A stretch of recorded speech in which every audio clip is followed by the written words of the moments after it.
नमस्कार दोस्तों, GKGS Ganesh YouTube channel पर आप सभी का स्वागत है। नमस्ते। कभी सोचा है कि क और ख की आवाज में जो जरा सा फर्क है, उसके पीछे पूरा का पूरा विज्ञान छिपा हो सकता है? आज हम हिंदी की ध्वनियों के पीछे की इसी शानदार साइंटिफिक सिस्टम को समझने वाले हैं। तो असल सवाल तो यही है, क्या हिंदी के अक्षर बस ऐसे ही बना दिए गए या इनके पीछे कोई गहरा लॉजिकल स्ट्रक्चर है? चलिए आज इसी राज से पर्दा उठाते हैं।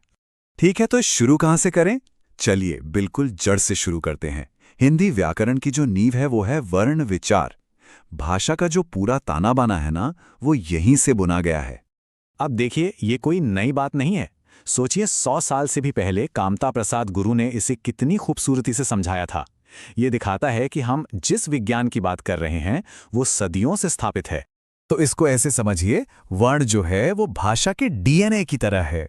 यही वो सबसे छोटी, सबसे फंडामेंटल यूनिट है जिससे शब्द बनते हैं और फिर शब्दों से बनते हैं वाक्य। इसके बिना भाषा का ढांचा खड़ा ही नहीं हो सकता। तो नींव तो समझ आ गई। चलिए अब पहली मंजिल पर चलते हैं। हिंदी वर्णमाला में सभी ध्वनियों को मोटे तौर पर दो बड़े परिवारों में बांटा गया है। तो यहाँ सबसे दिलचस्प बात पता है क्या है? ये कि स्वर यानी वॉल्स वो एकदम आज़ाद हैं। अ या ई को बोलने के लिए किसी सहारे की जरूरत नहीं, लेकिन व्यंजन यानी कॉन्सोनेंट्स, उनको हमेशा एक स्वर के सहारे की जरूरत पड़ती है। क बिना अ के अधूरा है ना? कमाल की बात। और जब हम इन दोनों परिवारों को मिलाते हैं तो हमें क्या मिलता है? 52 ध्वनियों का एक विशाल और पूरी तरह से सिस्टमैटिक संसार। ये सिर्फ अक्षर नहीं है, ये आवाज की एक पूरी सेना है। अब आता है सबसे मजेदार हिस्सा। जरा सोचिए कि हमारा मुंह एक म्यूजिकल इंस्ट्रूमेंट है और हर ध्वनि एक खास की या नोट है। हर आवाज एक तय जगह से निकलती है और यही इसका साइंटिफिक क्लासिफिकेशन है। और ये देखिए, ये है वो शानदार इंस्ट्रूमेंट। हमारे गले से लेकर होठों तक ये पूरा सिस्टम एक हाईटेक साउंड मशीन की तरह काम करता है, जो इन सभी ध्वनियों को पैदा करता है।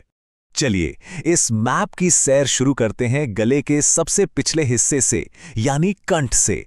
यहां से निकलती हैं क, ख, ग जैसी गहरी आवाजें। इन्हें कंठ्य कहते हैं। महसूस कीजिए जब इन्हें बोलते हैं। अब थोड़ा आगे बढ़ते हैं, जहां जीभ मुंह की छत यानी तालू को छूती है, और देखिए कैसे आवाज एकदम बदल जाती है। यहां से निकलती हैं च, छ, ज जैसी तेज ध्वनियां। अच्छा, ये वाला थोड़ा ट्रिकी है। मूर्धन्य ध्वनियों के लिए जीभ थोड़ा पीछे की ओर मुड़कर मुंह की छत को छूती है, जैसे कोई जिम्नास्ट हो। इससे ट और ठ जैसी दमदार आवाजें निकलती हैं। हमारा सफर जारी है और अगला स्टॉप है दांत। जब जीभ की नोक दांतों से टकराती है तो हमें मिलती हैं त, थ, द जैसी नर्म दंत्य ध्वनियां। खुद बोलकर महसूस किया जा सकता है। और हमारे टूर का फाइनल डेस्टिनेशन है होठ। जब दोनों होठ मिलते हैं तो प, फ, ब जैसी ओष्ठ्य ध्वनियां बनती हैं। देखा कितना सटीक और लॉजिकल है ये पूरा सिस्टम। तो हमने ये तो जान लिया कि ध्वनि कहाँ से बनती है, लेकिन कहानी यहीं खत्म नहीं होती। अब सवाल ये है कि उसे बनाने में कितनी ताकत या कहें कि कितनी सांस लगती है।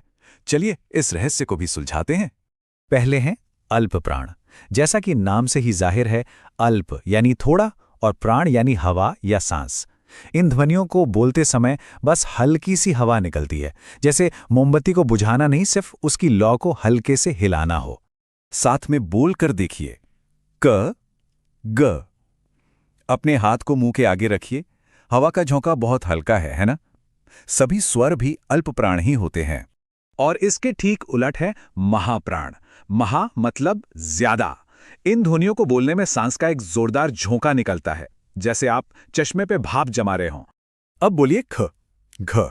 हाथ पर हवा का वो जोरदार झोंका महसूस हुआ? बस यही महाप्राण की पहचान है। ये इतना साफ अंतर है कि इसे भूलना मुश्किल है। तो अब हमारे पास भाषा के सारे लेगो ब्लॉक्स हैं। हमें पता है कि वे कहां से आते हैं और उनमें कितनी हवा है। अब देखते हैं कि इन ब्लॉक्स को जोड़कर बड़े बड़े शब्द कैसे बनाए जाते हैं। ये किसी फ्यूजन डिश की तरह है। जब दो अलग अलग व्यंजन जैसे आधा त और र एक साथ मिलते हैं तो वे एक बिल्कुल नया, एक सिंगल अक्षर त्र बना देते हैं। इसे कहते हैं संयुक्त व्यंजन। दो मिलकर एक हो गए। ये एक और दिलचस्प नियम है। जब एक ही व्यंजन खुद से जुड़ता है, जैसे सच्चा में च, तो ये उस शब्द की आवाज को और मजबूत और ज्यादा एम्फेटिक बना देता है। ये भाषा की बनावट का एक और सबूत है। तो हमने क्या देखा? अलग अलग ध्वनियों से लेकर उनके पैदा होने की जगह, उनमें लगने वाली सांस और फिर उनके जुड़ने के तरीकों तक कुछ भी रैंडम नहीं है। सब कुछ एक खूबसूरत वैज्ञानिक सिस्टम का हिस्सा है। तो अगली बार जब कोई हिंदी सुने या बोले तो सिर्फ शब्दों पर नहीं, उनकी ध्वनियों पर गौर कीजिएगा। क्या अब उस छिपे हुए विज्ञान को, उस संगीत को महसूस किया जा सकता है? ये सवाल मैं सोचने के लिए छोड़ता हूं।